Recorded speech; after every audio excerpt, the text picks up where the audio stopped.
Pasukan Red Bee Army ini adalah pasukan cyber trooper, tentera-tentera pahlawan di alam cyber yang ditaja oleh DAP. Dan ini bukan sahaja daripada orang kata dakwaan ataupun tuduhan yang tidak berasal daripada saya, sebab baru-baru ini Malaysia kini juga ada mewawancara DAP Tony Phua. DAP Tony Phua sendiri mengakui memang DAP ada pahlawan-pahlawan tentera-tentera mereka ke alam cyber troopers. Dan The Star Switch Up TV juga interview DAP Jeff Uy, salah seorang social networker kat DAP. In fact, I didn't quote Jeff Uy wrongly. Jeff Uy sendiri mengatakan, yes, cyber troopers job is we pay cyber troopers to murder people. So, itu kata maksudnya, what can you get from this? We pay cyber troopers to murder people. Maksudnya, DAP membayar dan menaja mana-mana ahli cyber trooper mereka. Yang saya tahu sekarang yang paling besar operasi kat KL adalah Concord Hotel KL. Kat Penang adalah Komta. Yang lain tu adalah tempat-tempat berlainan, but these two are the main one. Untuk membunuh ataupun assassinate, memanipulasi, menipu, mengaitkan dan membuat segala terhadap sesiapa saja yang menyebut sedikit ataupun menyebut sedikit tentang apa kelemahan Pakatan Rakyat, ataupun sedikit menyebelahi Barisan Nasional, ataupun sesiapa sahaja yang hendak menyertai program Barisan Nasional. Contoh baru-baru ni banyak selebriti Cina yang dikena. Leng Yan, Datuk Michelle Yeoh, Jackie Chan, Psy, even golongan agama kita, Sami Buddha terkemuka dunia, Master Xun Yun yang datang untuk berjumpa dengan PM pun mereka serang. Sami sendiri pun diorang serang. Okay, Namvi pun diorang serang. So banyak lagi. Ini adalah selebriti. Sehingga kan baru-baru ini dua artis daripada Taiwan menarik diri daripada datang ke Malaysia, daripada konsert kat Penang tu, sebab mereka dah takut dah. Sebab cara mereka mencaci orang, mereka cerita. Sebab bukan sampai tahap yang maki hamun tau. Maki hamun nanti boleh tunjuk beribu-ribu perkataan kesat. Dan paling penting, sebab selebriti ini bukan ahli politik. Mengapa mereka takut? Mereka melancarkan satu serangan cyber supaya syarikat-syarikat jenama yang berkaitan dengan all those ambassador yang berkaitan dengan selebriti tu, macam kakak saya Leng Yan, Datuk Michelle Yeoh, they say boycott her product.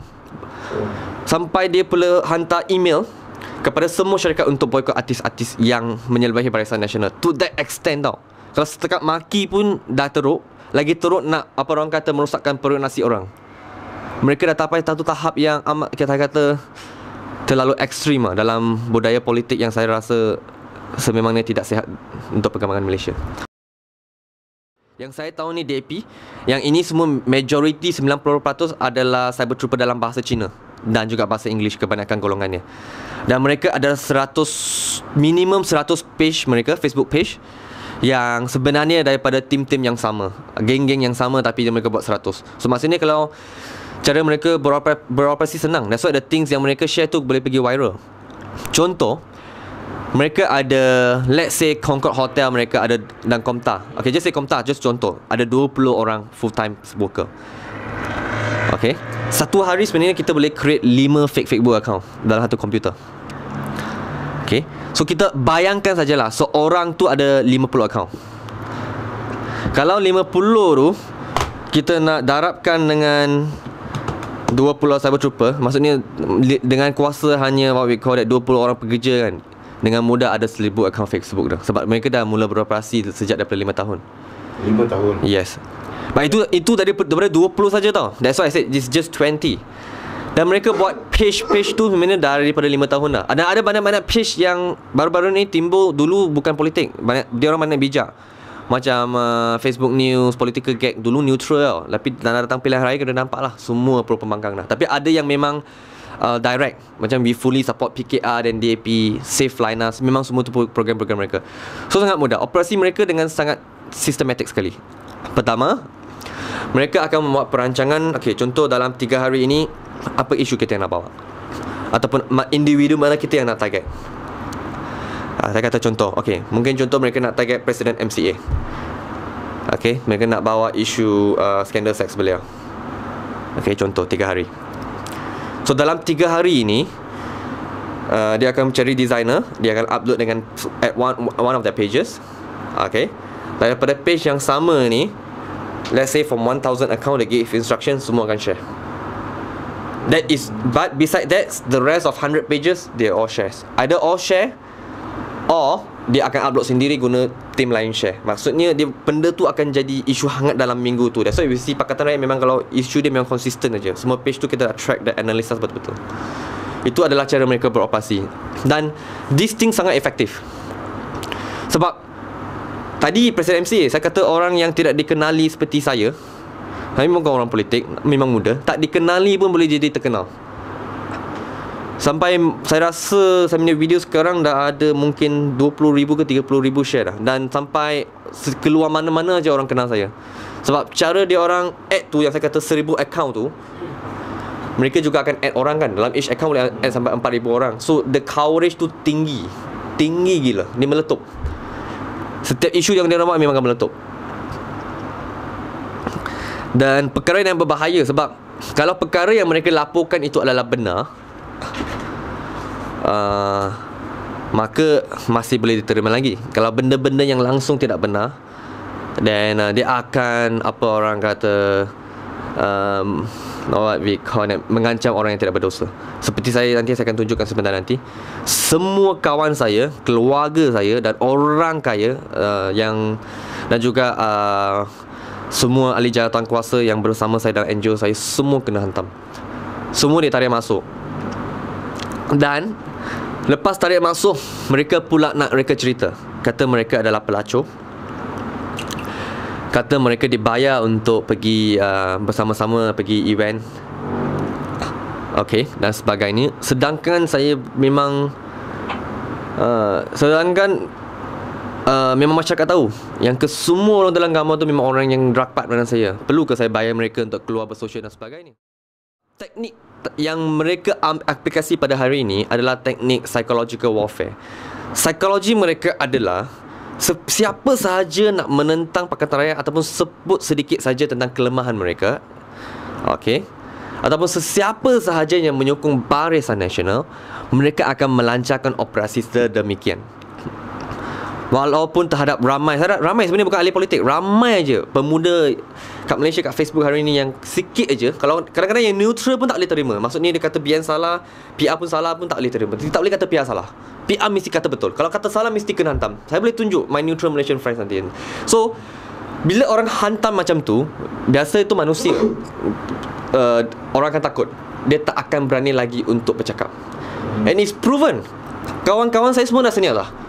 Yang perempuan-perempuan, yang kawan-kawan ahli jawatan saya semua dah quit sebab tak dapat tahan tekanan daripada mereka. Mereka tak berani lagi bersuara. Tapi peliknya saya ni memang degil. Makin dia orang buat, sebab saya percaya pada peribahasa Melayu, berani kerana benar, takut kerana salah. So kalau saya berani kerana benar, saya tak nak jadi macam kawan-kawan saya. Mungkin kawan-kawan saya semua terlalu muda, they are all very young, so mereka tak dapat terima tekanan sedemikian. Maka sebagai saya terus, makin dia orang buat, makin saya menentang. Makin saya block makin banyak, makin saya keluar protes. So apabila mereka tahu dah tak ada cara untuk mereka nak hentikan saya, sebab mula-mula dia memang target saya seorang aja, banyak cerita keluar. Saya dibayar lah, saya perkasa Cina, saya pembelot Cina, banyak. Apa lagi? Kereta mak saya dicuri, kereta bapa saya dicuri, saya ada police report. Okay, jujur, setiap kali saya ceramah saya kena. Nombor telefon saya dia orang spam kat forum, nanti orang-orang bukan telefon saya. Banyak tekanan, dia orang cuba main psikologi tau. Apa lagi dia orang buat kat saya? Lepas tu cuba letak saya kat directory page, kata saya adalah pemimpin MCA sedangkan saya member pun bukan. Apa lagi dia orang buat? Lepas tu tiba-tiba kata nak reka cerita saya dipecat daripada DAP lah, sedangkan membership saya tamat pada tahun 2011 dan saya cabar mereka. Sampai hari ni saya ada bukti.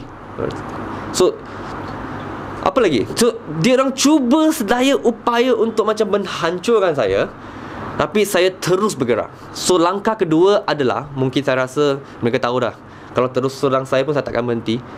Dia mulalah ahli keluarga saya, jiran saya, semua rakan-rakan saya, ahli jawatan kuasa saya, untuk memberi lagi banyak tekanan kepada saya. Saya rasa itu adalah satu serang psikologi dalam alam cyber lah. Ini politik. It is. If nanti saya akan tunjuk, in fact tak tunjuk punya pergi yang video yang Malaysia Kini interview me. Okay, I dare to bet easily that it's about 500 to 1,000 comments. Nama berbeza, tak ada gambar. So you please don't tell me ordinary Malaysia YouTube account tu, kalau 10 orang, 20 orang, 100 orang, sampai 500 orang tak ada gambar tapi nama berbeza, maki hamun, you don't tell me that is ordinary Malaysian. Itu mesti kerja yang dia rancang. Walaupun saya tak nafikan, I won't deny there are Malaysian yang komen, tapi sampai 500 tak bergambar. That YouTube, pergi cari tu Malaysia Kini ni yang interview saya kat YouTube tu. So the purposely of the account to create to issue to become viral, supaya nampak contoh macam majority memang bersama. Number one, become viral. Number two, peran psikologi lah untuk orang itu hilang credibility ataupun orang-orang itu untuk berhenti daripada berpolitik. Dan yang ketiga adalah untuk melemahkan semangat orang.